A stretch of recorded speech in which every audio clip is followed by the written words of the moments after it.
Hi అండి. వామ్మో! కాకరకాయ అనేవారికి కారప్పొడి ఇలా చేసి పెట్టండి. చాలా టేస్టీగా ఉంటుంది.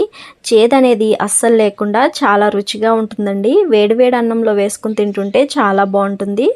స్టవ్ పైన వెడల్పుగా ఉండే ప్యాన్ పెట్టుకుని కొంచెం ఎక్కువగా ఆయిల్ తీసుకోవాలండి. కాకరకాయల్ని ఫ్రై చేసుకోవడం కోసం కాకరకాయల్ని ఇలాగా రౌండ్గా కట్ చేసుకుని మంటని మీడియం టు లో ఫ్లేమ్లో అడ్జస్ట్ చేసుకుంటూ కాకరకాయల్ని బ్రౌన్ కలర్ వచ్చే వరకు ఫ్రై చేసుకోవాలి. అంటే కాకరకాయలు కొంచెం క్రిస్పీగా అయ్యేంత వరకు ఫ్రై చేసుకుంటే సరిపోతుందండి. మొత్తం కాకరకాయని ఫ్రై చేసి తీసేసుకున్న తర్వాత స్టవ్ ఆఫ్ చేసేసుకుని ఆయిల్ కొంచెం హీట్ తగ్గిన తర్వాత కరివేపాకు వేసుకుని ఫ్రై చేసుకోవాలండి. ఈ కారప్పొడి చేయడం కోసం 1/2 కేజీ కాకరకాయలు తీసుకున్నానండి. కరివేపాకుని ఫ్రై చేసి పక్కన పెట్టుకున్న తర్వాత 1 టేబుల్ స్పూన్ శనగపప్పు, 1 టేబుల్ స్పూన్ మినపప్పు, 1.5 టేబుల్ స్పూన్ ధనియాలు వేసుకుని ఫ్రై చేసుకోవాలండి.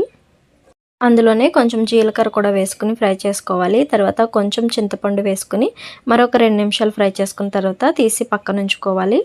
తర్వాత మిక్సీ జార్లోకి తీసుకుని ఒకసారి బరకగా గ్రైండ్ చేసుకున్న తర్వాత వెల్లుల్లి రెబ్బలు 2 టీ స్పూన్ల కారం వేసుకుని మరొకసారి గ్రైండ్ చేసుకోవాలండి. తర్వాత రుచికి సరిపడా ఉప్పు వేసుకుని కాకరకాయలని కరివేపాకుని కూడా వేసుకుని బరకగా గ్రైండ్ చేసుకుంటే ఎంతో టేస్టీగా ఉండే కరివేపాకు కారప్పొడి రెడీ. Please subscribe.